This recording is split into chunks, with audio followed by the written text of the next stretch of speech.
ಎಲ್ಲರಿಗೂ ನಮಸ್ಕಾರ. ಅದೇನೋ ಹೇಳ್ತಾರಲ್ಲ, ಇವರು ಪಾಪ ಚಪ್ಪಾಳೆ ಕೊಡಿ ಅಂತ ಹೇಳ್ತೀವಿ. ಪ್ರತಿಕ್ರಿಯೆ ನಾನೇ ಕೊಟ್ಟಿದ್ದಕ್ಕೆ ಬೈಕ್ ನಮ್ಮ ಕೈಲೇ ಕೊಟ್ಬಿಟ್ರು, ಮಾತಾಡಬೇಡಿ ನೀವು ಅಂತ. ಇರುವೆ ತುಂಬ ಧನ್ಯವಾದಗಳೆಲ್ಲ ನನ್ನ ಮಾಧ್ಯಮ ಗೋಚರಕ್ಕೆ. ಖುಷಿ ಆಗುತ್ತೆ. ಯಾಕೆ ಅಂತಂದರೆ ಮೊನ್ನೆ ಒಂದು ಪತ್ರಿಕಾಗೋಷ್ಠಿಲಿದ್ದೆ. ಪಾಪ ಯಾರು ತಮಿಳ್ನಾಡಿಂದ ಒಬ್ಬ ಡೈರೆಕ್ಟ್ರು ಬಂದು ಇಲ್ಲಿ ಸಿನಿಮಾ ಮಾಡಿ ಮಾಧ್ಯಮ ಚೆನ್ನಾಗಿ ಬಂದಿಲ್ಲ ಅಂತ. ಅವಾಗ ನೋವು ನನಗೂ ಇತ್ತು. ಏನಪ್ಪ ಈ ಥರದ್ದು ಚೂರು ಅವನಿಗೆಲ್ಲೋ ಸರ್ ನಾವಲ್ಲಿ ರೆಸ್ಪೆಕ್ಟ್ ಕರೆದ್ರೆ ಅಷ್ಟು ಜನ ಬರ್ತಾರೆ, ಇಲ್ಲೇ ಸಾರ್ ಹಿಂಗೆ ನಾವು ಇಲ್ಲಿಯವರ ಅಂತ. ಅದಕ್ಕೆ ಅನೇಕ ಕಾರಣಗಳಿದೆ ಬಿಡಪ್ಪ ಅಂತ ಸಮಾಧಾನ ಮಾಡಿದ್ದಾಯಿತು. ಬಟ್ ನನಗೆ ಗೊತ್ತಿರೋಂಗೆ ನಮ್ಮ ಮಾಧ್ಯಮ ಪ್ರತಿನಿಧಿಗಳು ಯಾವಾಗಲೂ ಕನ್ನಡ ಸಿನಿಮಾಗಳನ್ನು ಬೆಳೆಸ್ಕೊಂಡೇ ಬಂದಿದ್ದಾರೆ, ಅದರಲ್ಲಿ ಯಾಕೆ ಅನುಮಾನ ಇಲ್ಲ.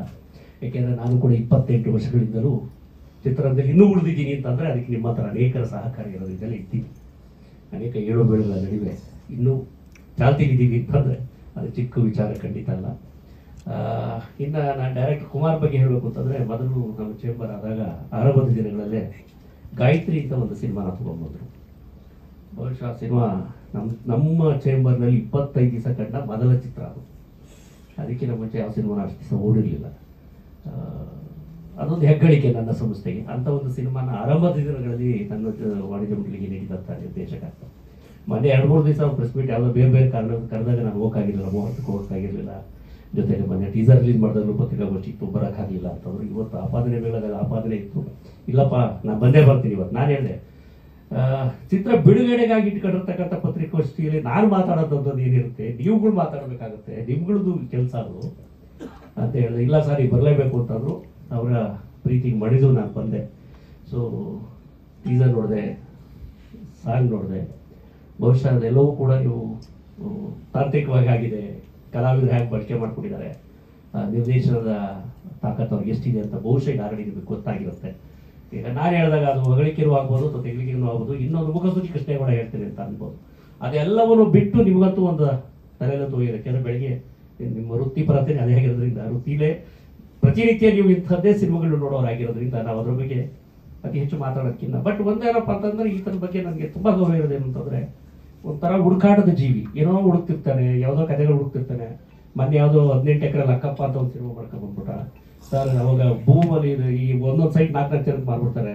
ಪಾಪ ಅಮಾಯಕರು ಯಾರೋ ತಗೊಂಡು ಬಲಿಪಶು ಆಗ್ಬಿಡ್ತಾರೆ. ಒಳ್ಳೆ ಕಾಸು ಹೊಡ್ಕೊಂಡು ಮಾಡೋದು ಈಗ ಕರೆಂಟ್ ಅಭ್ಯಾಸ ಅದು. ಈಗ ಸೈಟ್ ವ್ಯಾಲ್ಯೂ ಭೂಮಿ ಬೆಲೆ ಏರ್ತಿದ್ದಂಗೆ ಅವ್ರು 4 ಜನಕ್ಕೆ ಮಾಡ್ತಾರೆ. ಯಾಕೆಂದ್ರೆ ನಾನು ಕೂಡ ಈಗ ಅದರಲ್ಲಿ ಒಬ್ಬ ಪೇಷಂಟೆ. ಯಾಕೆಂದ್ರೆ ಅಲ್ಲೆಲ್ಲ ಒಂದು ಕಾಲದಲ್ಲಿ ನಾನೀಗ 18 ವರ್ಷದಿಂದ ಒಂದು ಸೈಟ್ ತೊಗೊಂಡಿದ್ದೆ. ಅವ್ರಿಗೆ 3ನೇ ಹೆಂಡ್ತಿ ಇದ್ನಂತೆ ನನಗೆ ಸೈಟ್ ಮಾಡೋದಕ್ಕೆ. ಅವ್ರು ಕೇಸ್ ಹಾಕೋರಿಗೆ ನನ್ನ ಮೇಲೆ, ನಾನು 3ನೇ ಹೆಂಡ್ತಿ ಮಗ ಅಂತ. ಈಗ ಅದೊಂದು ಹೊಸ ಅನುಭವ. ಆಗಲೇ ಹೇಳೋದಂಗೆ ಇದೊಂದು ಹೊಸ ಅನುಭವ. ಈ ಸೈಟ್ ಮಾರೋರಿಗೆ ನಿಂಗೆ 8 ಜನ ಹೇಳ್ತಿದ್ದೀರ ಅವರಪ್ಪ, ಇದೆಷ್ಟೇ ಜನ ಈ ವಂಶವೃಕ್ಷದಲ್ಲಿ ಇವೆಲ್ಲವೂ ಸೇರಿಸ್ಕೊಡಪ್ಪ ಅಂತ ಒಂದು ಕೇಳುವ ಒಂದು ಹೊಸ ಅನುಭವ ನನಗಾಯ್ತು. ಆಗ್ಲೇ ಹೇಳ್ದಂಗೆ ಅಲ್ಲ, ವಂಶವೃಕ್ಷದಲ್ಲಿ ಅವ್ರು ಬಿಟ್ಟು ಹಾಕ್ಬಿಟ್ಟಿರ್ತಾರೆ. ಅದರಲ್ಲಿ ಮೊದಲೇ ಹೆಂಡ್ತಿ ಮಗ ಸೈನ್ ಹಾಕಿದ್ದಾನೆ ನನಗೆ. ಮೊದಲೇ ಹೆಂಡ್ತಿ ಸತ್ತೋಗಿದ್ದಾನೆ, ಮೊದಲೇ ಹೆಂಡ್ತಿ ಮಗ ಸೈನ್ ಹಾಕಿದ್ದಾನೆ. ಇಷ್ಟು ವರ್ಷ ಯಾರು ಮಾತಾಡ್ಸಿಲ್ಲ. ಈಗ ಅವ್ನು 3ನೇ ಹೆಂಡ್ತಿ ಮಗ ಅಂತ ಕೇಸ್ ಹಾಕಿದ. ಹಂಗೆ ಅದಕ್ಕೆ ನನಗೂ ನಾನೇ ಪೇಷಂಟ್ ಇದ್ದೀನಪ್ಪ, ಅದರಲ್ಲಿ ಒಂದು ಒಳ್ಳೆ ಸಿನಿಮಾ ಮಾಡ್ತಿದ್ಯಾ ಫಸ್ಟ್ ಮಾಡು ಅಂದರೆ ಜನಕ್ಕೆ ಒಂದು ಅವೇರ್ನೆಸ್ ಕೊಡುವಂಥ ಸಿನಿಮಾಗಳ ಬಗ್ಗೆ ಹುಡುಕಾಟ ಮಾಡ್ತಿರ್ತಾರೆ. ಈಗಲೂ ಕೂಡ ಅವರು ಕಥೆಯಲ್ಲಿ ಹೇಳೋದು ರೀತಿ ನೋಡಿದ್ರೆ ಬಹುಶಃ ಅದು ನಡೆದಂಥ ಕತೆ, ಮೋಸ್ಟ್ಲಿ ಹೆಣ್ಮಕ್ಳನ್ನ ಬೇರೆ ಕಡೆಗೆ ಮಾರೋ ಕತೆ ಇರ್ಬೋದು ಅಂತ ಅನ್ಕೋತೀನಿ. ಈ ಸನ್ನಿವೇಶಗಳನ್ನ ನೋಡಿದ್ರೆ ಬಹುಶಃ ಆ ಥರದ ಒಂದು ಸಾಮಾಜಿಕವಾಗಿ ಸಮಾಜ ತಿದ್ದುವ ಮತ್ತು ಸಮಾಜದಲ್ಲಿ ನಡೆಯುವಂಥ ಘಟನೆಗಳನ್ನ ಇಟ್ಕೊಂಡು ಸಿನಿಮಾ ಮಾಡೋಂಥ ಹುಡುಗ, ಅದು ನನಗೆ ಖುಷಿ ಕೊಡುವಂಥದ್ದು. ಇನ್ನು ಎಲ್ಲರೂ ಸಿನಿಮಾ ಮಾಡೇ ಮಾಡ್ತೀವಿ, ಅದು ಸಿನಿಮಾದ ಗುಣಮಟ್ಟ ಅಥವಾ ತಾಂತ್ರಿಕವಾಗಿ ಅಥವಾ ಚಿತ್ರೀಕರಣನ ದೌರ್ಬಲ್ಯ ಅಥವಾ ನಾವು ಚಿತ್ರ ಮಾಡಬೇಕಾತಂದ್ರೆ ಕೆಲವು ಹಣಕಾಸಿನ ಮುಗ್ಗಟ್ಟಿನಿಂದಲೋ ಅಥವಾ ಇನ್ನೇನೋ ಒಂದು ರೀತಿಯಲ್ಲಿ ಒಂದು ಸ್ವಲ್ಪ ದುರ್ಬಲ ಆಗ್ಬೋದು ಅನ್ನೋದು ಬಿಟ್ಟರೆ, ಬಟ್ ಯಾವುದೋ ಒಂದು ಗಟ್ಟಿ ಕಥೆಯನ್ನು ನಾನು ಹೇಳಕ್ಕೆ ಹೊರಟಿದ್ದೀನಿ ಅಂತಂದಾಗ ಅಲ್ಲಿ 4 ಶಾರ್ಟ್ ಕಡಿಮೆ ತೆಗೆದ್ರು ಕತೆ ನೋಡಿಸುತ್ತೆ. ಅಥವಾ ಯಾವುದೋ ಲೊಕೇಶನ್ ಹಿಂಗೇ ಬೇಕು, ಆ ಸಿನಿಮಾಕ್ಕೆ ಸೆಟ್ಟೆ ಹಾಕಬೇಕು, ಆ ಥರದ್ದೇ ಕಲಾವಿದರು ಬೇಕು ಅನ್ನೋದು ಬಿಟ್ಟು ಕೂಡ ಒಂದು ಕತೆ ಹೇಳ್ತಾ ಹೋಗುತ್ತೆ. ಯಾಕೆಂದ್ರೆ ನಿಮಗೆಲ್ಲ ಗೊತ್ತಿರೋಗೆ ತಿಥಿಯಿಂದ ಇರೋದು 3-2 ಏನೋ ಒಂದು ಸಿನಿಮಾ ಬಂತು, ಆ ಥರದ ಸಿನಿಮಾಗಳಿಂದ ಇತ್ತು. ಕಲಾವಿದರಿಂದಲೇ ಕತೆ ಗಟ್ಟಿಯಾಗಿದ್ದು, ನಿರ್ದೇಶಕರೇ ಹೀರೋ ಆದ್ರೆ ಸಿನಿಮಾ ಓಡಿರೋದ್ರು ಪುಟ್ಟಣ್ಣ ಕಣಗಾಲಿಂದ ಇವತ್ತಿನ ಬಟ್ಟನವರೆಗೆ ಮತ್ತು ಇಲ್ಲಿಂದ ಮುಂದುವರೆಗೂ ನಾವು ಸಿನಿಮಾಗಳು ನೋಡ್ತಾ ಬಂದಿದ್ದೀವಿ, ಗೆದ್ರದ್ದು ನೋಡಿದ್ದೀವಿ. ಇಲ್ಲಿ ಕಥೆ ಜೊತೆಗೆ ನಿರ್ದೇಶಕ ಹೀರೋ ಆದ್ರೆ ಖಂಡಿತ ಸಿನಿಮಾ ಗೆದ್ದಿದ್ದಾವೆ. ಅದಕ್ಕೆ ಪೂರ್ವಕವಾಗಿ ನಿಮ್ಮೆಲ್ಲರ ಸಹಕಾರ ಇದ್ದೇ ಇರುತ್ತೆ. ಈ ಥರ ಈ ಸಮಾಜ ತಿದ್ದುವ ಮತ್ತೆ ಸಮಾಜಕ್ಕೆ ಒಂದು ಏನೋ ಒಂದು ಅವೇರ್ನೆಸ್ ಕ್ರಿಯೇಟ್ ಮಾಡುವ ಇದೇ ಥರದ ಸಿನಿಮಾಗಳನ್ನ ಮಾಡ್ತಾ ಬರ್ತಿದ್ದಾರೆ ಅವರು. ದಯವಿಟ್ಟು ನಿಮ್ಮ ಸಹಕಾರ ಇರಲಿ. ಇವರು ಮುಂದೂ ಕೂಡ ಇದೇ ಥರದ ಹುಡುಕಾಟದಲ್ಲೇ ಸಿನಿಮಾಗಳನ್ನ ಮಾಡ್ತಿರ್ಲಿ ಅಂತೇಳಿ ನಾನು ಮಾತುಗಳನ್ನ ಮುಗಿಸ್ತೀನಿ. ನಮಸ್ಕಾರ. ಆ್ಯಕ್ಚುಲಿ ನಾನು ಹೇಳಬೇಕು ಅಂತಂದರೆ, ಮೊದಲೇ ನಾನು ಸಿನಿಮಾಗಳೆಲ್ಲ ಮಾಡ್ತಾ ಇದ್ದೆ. ಕೋ ಪ್ರೊಡ್ಯೂಸರ್ ಆಗಿ ಮಾಡಬೇಕಾಗಿದ್ದರೆ ತುಂಬ ಸಿನಿಮಾಗಳು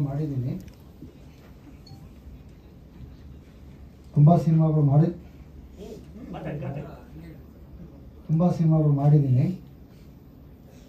ಹೀಗೆ ಸಿನಿಮಾ ಒಂದು ಬೇಜಾರಾಗಿ ಸುಮ್ಮನೆ ನಾನು ಸಿನಿಮಾ ಮಾಡಬಾರ್ದು ಅಂತ ಸುಮ್ಮನೆ ಇದ್ದಾಗ ಇವರು ಒಂದು ಕತೆ ಹೇಳಿ ಸಿನಿಮಾ ಮಾಡಿ ಅಂತ ನನಗೆ ವಿ ಕುಮಾರ್ ಅವರು ಬಂದರು. ಸರಿ, ಆ ಸಿನಿಮಾ ಮಾಡೋಣ, ನೀವು ಕತೆ ಹೇಳಿ ಅಂತೇಳಿ. ಕತೆ ತುಂಬ ಇಷ್ಟ ಆಯಿತು. ಸರಿ, ನಾನು ಪ್ರೊಡ್ಯೂಸ್ ಮಾಡ್ತೀನಿ, ನೀವು ಸಿನಿಮಾ ಮಾಡಿ ಅಂತೆಲ್ಲ ಹೇಳಿಬಿಟ್ಟು ಆ ಸಿನಿಮಾಗೆ ಹೋದಾಗ ಇವರು ನನಗೆ ಪರಿಚಯ ಆದರು. ಪರಿಚಯ ಆದಾಗ ಮನಸ್ಸಲ್ಲಿ ಏನೋ ನೋವಿಟ್ಕೊಂಡು ತುಂಬ ಇದು ಮಾಡ್ತಾ ಇರಬೇಕಾಗಿದ್ದಾಗ ಏನು ನೋವು ಇಟ್ಕೊಂಡಿದೆ ಅಂತ ಕೇಳಿದೆ ನಾನು. ಸರ್, ಹಿಂಗೆ ಪ್ರಾಜೆಕ್ಟ್ ಮಾಡಿದ್ದೀನಿ, ತುಂಬ ನೋವಲ್ ಮಾಡಿದ್ದೀನಿ. ಆ ಪ್ರಾಜೆಕ್ಟ್ ರಿಲೀಸ್ ಆಗಬೇಕಾದ್ರೆ ನೀವು ಸ್ವಲ್ಪ ನನಗೆ ಹೆಲ್ಪ್ ಮಾಡಿದ್ರೆ ಇದು ಮಾಡ್ತೀನಿ ಅಂತ ಹೇಳಿದ್ರು. ಸರಿ, ಆಯಿತು. ಆ ಸಿನಿಮಾ ನಾನು ನೋಡ್ಬಿಟ್ಟು ತೀರ್ಮಾನ ತೊಗೊತೀನಿ ಅಂತ ಹೇಳಿದೆ ನಾನು ಅವ್ರಿಗೆ. ಆ ಸಿನಿಮಾನ ನೋಡ್ಬಿಟ್ಟು ಆದಮೇಲೆ ನನಗೆ ಗೊತ್ತಾಯಿತು ಇವರಲ್ಲಿ ಒಂದು ಒಳ್ಳೆ ಕಲೆ ಇದೆ, ಒಂದು ಒಳ್ಳೆ ಇದಿದೆ, ಇವ್ರಿಗೊಂದು ಭವಿಷ್ಯ ಇದೆ ಅಂದ್ಬಿಟ್ಟು ಆ ಸಿನಿಮಾಗೆ ನಾನು ರಿಲೀಸ್ ಮಾಡ್ತೀನಿ, ಎಲ್ಲ ನಾನು ಪ್ರೊಡ್ಯೂಸ್ ಮಾಡ್ತೀನಿ ಅಂತ ಹೇಳಿ ಅದನ್ನು ಕೈಗೊಂಡ್ಕೊಂಡು ಇಲ್ಲಿವರೆಗೂ ತಂದಿದ್ದೀವಿ. ನಾವು 18ನೇ ತಾರೀಕು ರಿಲೀಸ್ ಆಗೋವರೆಗೂ ತಂದಿದ್ದೀವಿ.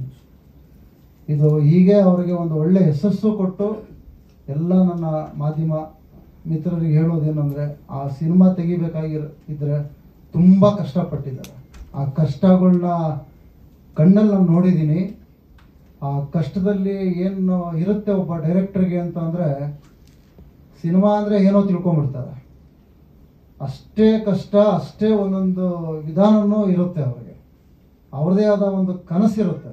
ಆ ಕನಸಿಗೆ ಎಷ್ಟು ಜನ ತೊಂದರೆಗಳು ಕೊಡ್ತಾರೆ, ಎಷ್ಟು ಜನ ಇದನ್ನು ಮಾಡ್ತಾರೆ ಅಂತ ತುಂಬ ನಾನು ಹೇಳಬೇಕಾಗಿರೋದು ಏನೂ ಇಲ್ಲ. ಮುಂದೆ ನಿಮಗೆ ಗೊತ್ತಾಗುತ್ತೆ. ಯಾವುದೇ ರೀತಿ ಯಾರೇ ಆಗಿರಲಿ, ಒಬ್ಬ ಪ್ರೊಡ್ಯೂಸರ್ಸ್ ಅಂತ ಬಂದಾಗ ದಯವಿಟ್ಟು ಒಬ್ಬ ಡೈರೆಕ್ಟರ್ಸ್ಗೆ ಕಷ್ಟ ಕೊಡಬೇಡಿ. ನಾನು ಕೇಳೋದಿಷ್ಟೇ. ಯಾಕಂದರೆ ಒಂದು ಕತೆ ಮಾಡಬೇಕಾದ್ರೆ ಅವ್ರಿಗೆ ಒಂದು ಏನೋ ಒಂದು ಇರುತ್ತೆ ಕನಸು. ಅವ್ರಿಗೆ ಕನಸು ಬಿಟ್ಟಾಗ ಆ ಕತೆ ಬರುತ್ತೆ, ಸಿನಿಮಾನು ಚೆನ್ನಾಗಿ ಬರುತ್ತೆ. ಏನೋ ಒಂದು ಎಲ್ಲರೂ ಕೇಳ್ದಂಗೆ ಇರುತ್ತೆ. ಯಾರೋ ಮಾತು ಕೇಳಿ ಒಂದು ಇದನ್ನು ಮಾಡಿದಾಗ ಏನಾಗುತ್ತೆ, ಪ್ರತಿಯೊಂದು ಟೀಮು ಹೊರಟೋಗ್ಬಿಡುತ್ತೆ, ಸಿನಿಮಾನೇ ಕೆಟ್ಟೋಗ್ಬಿಡುತ್ತೆ. ಯಾವತ್ತೂ ಆ ಕೆಲಸ ಯಾವ ಪ್ರೊಡ್ಯೂಸರು ಮಾಡಬಾರ್ದು. ಇದನ್ನು ನಾನು ಕೇಳ್ಕೊತೀನಿ. ದಯವಿಟ್ಟು ಯಾರೇ ಒಬ್ಬರು ಡೈರೆಕ್ಟರ್ ಇರ್ಬೋದು, ಅವ್ರಿಗೆಲ್ಲರೂ ಒಂದು ಇದನ್ನು ಕೊಡಿ.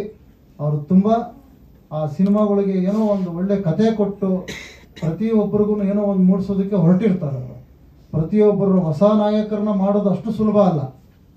ಎಲ್ಲ ಹೇಳ್ತಾರೆ, ಸುಮ್ಮನೆ ಈ ಸಿನಿಮಾದಲ್ಲಿ ಅವ್ರು ಬಂದರು ಇವ್ರು ಬಂದರು ಸ್ಟಾರ್ ಹಾಕ್ತಾರೆ. ಸ್ಟಾರ್ ಹಣೆ ಬರ ಇದ್ದರೆ ಸ್ಟಾರ್ ಹಾಕ್ಬಿಡ್ತಾರೆ, ಹಣೆ ಬರ ಇಲ್ಲಾಂದರೆ ಸ್ಟಾರ್ ಆಗಲ್ಲ.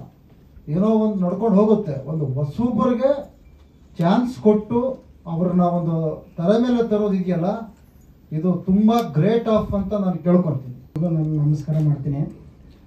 ಈ ಕತೆ ನಾನು ಸುಮಾರು ಜನಕ್ಕೆ ಕೇಳಿದೆ ನಾನು ಮಾಡಲ್ಲ, ಪ್ರೊಡ್ಯೂಸ್ ಮಾಡಲ್ಲ ಅಂತ ಅಂದರು. ಆಮೇಲೆ ಇನ್ನು ಕೆಲವರು ಆಶ್ವಾಸನೆ ಕೊಟ್ಟರು. ಒಂದು 2 ವರ್ಷ ಟೈಮ್ ವೇಸ್ಟ್ ಆಯಿತು.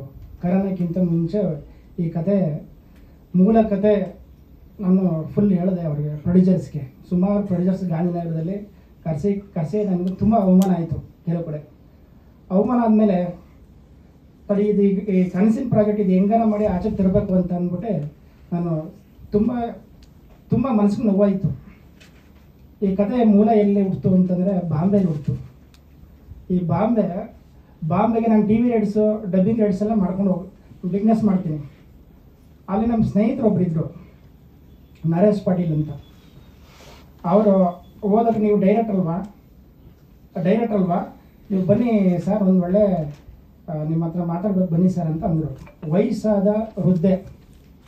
ವಯಸ್ಸಾದ ವೃದ್ಧೆ ವೇಶ್ಯೆ ಅವರು. ಆ ವೇಶ್ಯೆ ಪರಿಚಯ ಮಾಡಿಕೊಟ್ರು. ಇಲ್ಲಿ ಬಾಂಬೆ ಸೆಂಟ್ರಲ್ಲಿ ಒಂದು ಹೋಟ್ಲು, ಅಲ್ಲಿ ಪರಿಚಯ ಮಾಡಿಕೊಟ್ರು. ಅವ್ರು ನೋಡಿದ್ರೆ ಹಣ್ಣು ಮುದುಕಿ ಆಗ್ಬಿಟ್ಟಿದ್ದಾರೆ. ಈಗ 90ರ ದಶಕದಲ್ಲಿ ನಡೆದಿರೋಂಥ ಘಟನೆ ಇದು. ಅಂದರೆ ಅವ್ರ ವೇಷ ಈಗ ಕಥೆಯಲ್ಲಿ ನಾಯಕಿ ಮಾಡಿದಾರೆ ನಮ್ಮ ಇದರಲ್ಲಿ. ಅವರ ಮೂಲ ಅವ್ರು ಇದಾರಲ್ಲ, ಅವ್ರು ತೀರೋಗ್ಬಿಟ್ಟಿದ್ದಾರೆ. ಅವ್ರ ಫ್ರೆಂಡು ಇವ್ರ ಅಜ್ಜಿ ನನಗೆ ಕತೆ ಹೇಳಿದ್ರು. ನೋಡ್ರಿ ಅವ್ರದ್ದು ಲೈಫು ಈ ವೇಷ ಅಡ್ಡಕ್ಕೆ ತಗೊಂಡೋಗಿ ತಗಲಾಕ್ಸಿ ಅಮಾಯಕರನ್ನು ತಗೊಂಡೋಗಿ ಹಾಳು ಮಾಡ್ತಾರಲ್ಲ ಕೆಲವರು, ಆ ಘಟಕದಲ್ಲಿ ನಡೆದಿರೋಂಥ ಘಟನೆ ಅದು. ಆ ಕತೆ ನನಗೆ ಕೇಳಿದಾಗ, ಅವ್ರ ಅಜ್ಜಿ ಹತ್ರನೇ ಕೇಳಿದಾಗ ಮನಸ್ಸಿಗೆ ತುಂಬ ನೋವಾಗ್ಬಿಡ್ತು, ಕಣ್ಣಲ್ಲಿ ನೀರು ಬಂದ್ಬಿಡ್ತು. ಈ ಕಥೆನೇ ಮಾಡ್ಬೇಕು ನಾನು ಅಂತ ಅಂದ್ಬಿಟ್ಟು ಫುಲ್ ಸ್ಟಡಿ ಮಾಡಿದೆ. ಸ್ಕ್ರೀನ್ ಪ್ಲೇ ಡೈಲಾಗು ಎಲ್ಲ ಮಾಡಿಕೊಂಡೆ, ಮೂಲ ಕತೆ ಅಜ್ಜಿ ಅವ್ರು ತಗೊಂಡೆ. 10% ನನಗೆ ಕಮರ್ಷಿಯಲ್ಗೆ ಅಟ್ಯಾಚ್ ಮಾಡಿಕೊಂಡೆ, 90% ಅವ್ರ ಅಜ್ಜಿ ಹೇಳಿದ ಕಥೆನೇ ಇದು ಮಾಡಿದೆ. ಆ ಕತೆ ನಾನು ಹೇಳ್ಬಾರ್ದು, ಮೇನು ನಡೆದಿರಲ್ಲ, ನಡೆದಿದೆ ಇವತ್ತು ಇದರಲ್ಲಿ ಎಲ್ಲ ದೊಡ್ಡ ಘಟನೆಗಳು ಆ ಟೈಮಲ್ಲಿ ಫುಲ್ ನಡೆದೋಗಿದೆ ಅದು ಘಟನೆ. ಕಷ್ಟಪಟ್ಟು ಮಾಡಿದ್ದಾರೆ, ಹಾಗೆ ನಾನು ಮಾಡಿದ್ದೀನಿ, ನಮ್ಮ ಪೂರ್ತಿ ಟೀಮ್ ಕಷ್ಟಪಟ್ಟು ಮಾಡಿದ್ದೀವಿ. ಸೊ ಸಿನಿಮಾ ಬಗ್ಗೆ ಏನು ಹೇಳೋಕ್ಕಿಲ್ಲ, ಎಲ್ಲ ಅವರೇ ಹೇಳ್ಬಿಟ್ಟಿದ್ದಾರೆ ಆಲ್ರೆಡಿ. ಇದು ರಿಯಲ್ ಲೈಫಲ್ಲಿ ನಡೆದಿರೋ ಅಂತ ಇನ್ಸಿಡೆಂಟ್ ಅಂತ ಹೇಳ್ತಿದ್ದಾರೆ ಅಷ್ಟೇ. ಚಾನ್ಸು ಫೇಸ್ಬುಕ್ಕಲ್ಲಿ ವಾಟ್ಸಪ್ಪಲ್ಲಿ ಎಲ್ಲ ನಮ್ಮ ಫ್ರೆಂಡ್ ಎಲ್ಲ ನೋಡ್ತಿದ್ರು, ಬಗ್ಗೆ ಕುಮಾರ್ ಸರ್ ಬಗ್ಗೆ ನೋಡ್ತಿದ್ರು. ಒಬ್ಬ ಡೈರೆಕ್ಟ್ ಇದ್ದಾರೆ ಮಾಡ್ತೀನಿ ಅಂತ ಕೇಳಿದ್ರು, ಅವ್ರ ನಂಬರ್ ಇದ್ರು ಕೂಡ ನಾನು ಮಾತಾಡ್ತೀನಿ ಅಂತಂದೆ. ಅವ್ರ ಹತ್ರ ಕುಮಾರ್ ಸರ್ ಹತ್ರ ಒಂದ್ಸರಿ ಕಾಲ್ ಮಾಡಿದೆ, ಅವ್ರು 1 ವರ್ಷದಿಂದ. ಸರಿ ಬಿಡಪ್ಪ, ಯಾವುದೋ ಚಾನ್ಸ್ ಹೇಳ್ತೀನಪ್ಪ ಅಂತ ಹೇಳಿದರು. ಆಮೇಲೆ ಕಾಲ್ ಮಾಡ್ಕೊಂಡು ಫ್ರೆಂಡ್ಶಿಪ್ ಆಯಿತು. ಫ್ರೆಂಡ್ಶಿಪ್ ಆದಮೇಲೆ ಒಂದು ದಿವಸ ಕಾಲ್ ಮಾಡಿದ್ರು, ಒಂದು ಆಡಿಷನ್ ಇದೆ ಬಾರಪ್ಪ ನೋಡೋಣ ಅಂತವ. ಕುಮಾರ್ ಸರ್ ಮೀಟ್ ಮಾಡಿದಾಗ ಅವಾಗ ಒಂದು ಪಾತ್ರ ಇದೆ ಮಾಡ್ತೀನಿ ಅಂತ ಕೇಳಿದ್ರು. ಅವ್ರು ಸರ್ ನೀವು ಯಾವ ಪಾತ್ರ ಕೊಟ್ಟರು ನಾನು ಮಾಡ್ತೀನಿ ಸರ್ ಅಂತ ಹೇಳಿದೆ. ಹಾಗಾಗಿ ಸರಿ ಸ್ಟೋರಿ ಏನು ಹೇಳಿಲ್ಲ ಅವ್ರು ನನಗೆ. ಬಂದೆ, ಅವ್ರು ಕೇಳಿದ ಕೊಟ್ಟು ಪಾತ್ರ ನಾನು ಮಾಡಿದೆ. ಹಾಗಾಗಿ ನಾನು ಜವಾಬ್ದಾರಿಕೆ ನಾನು ಪಾತ್ರ ವಹಿಸಿದ್ದೀನಿ. ಆಲ್ರೆಡಿ ಕುಮಾರ್ ಸರ್ ಮಾತಾಡಿದ್ದಾರೆ, ಕುಮಾರ್ ಸರ್ ಮಾತಾಡಿದ್ದಾರೆ, ಪ್ರೊಡ್ಯೂಸರ್ ಎಲ್ಲ ಅವ್ರು ಮಾತಾಡಿದಾಗಿ ನಾನು ಹೆಚ್ಚಿಗೆ ಮಾತಾಡೋಷ್ಟು ನಮ್ಮ ಹತ್ರ ಏನಿಲ್ಲ. Kumar sir director. ಸಿನಿಮಾದ CG ಚೋಲ್ ಏನಿದೆ ಅದು ನಿಮ್ಮ ಮುಂದೆ ಲೋಕಾರ್ಪಣೆ ಆಗಿದೆ. So yes it's requested, congratulations ಅಂತ ನಮ್ಮೆಲ್ಲರೂ ಪರವಾಗಿ ನಾನೇ ಹೇಳ್ತಾ ಇದ್ದೀನಿ. ಅಂಡ್ ಈ ಒಂದು ಸಿನಿಮಾ ಇದೇ ತಿಂಗಳು